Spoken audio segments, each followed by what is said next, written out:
আসসালামু আলাইকুম।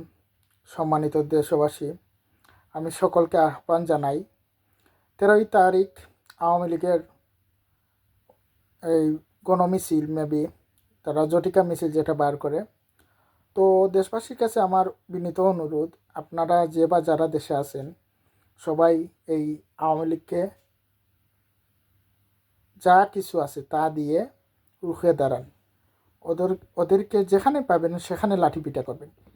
যে যত বেশি মারতে পারবে তাকে আমি তত বেশি টাকা দিব। আওয়ামী লীগের এদেরকে মেরে আমাকে ভিডিও সেন্ড করবেন এবং বিকাশ নাম্বার সেন্ড করবেন, আমি টাকা পাঠিয়ে দিব। আওয়ামী লীগ আমার শত্রু, আমার দেশের শত্রু, আমার পরিবারের শত্রু।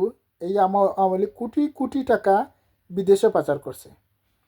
সো সবাই এই আওয়ামী লীগকে রুখে দিতে হবে, নয়তো আবার আমাদেরকে আরেকটা জুলাই দেখতে হবে। আসসালামু আলাইকুম।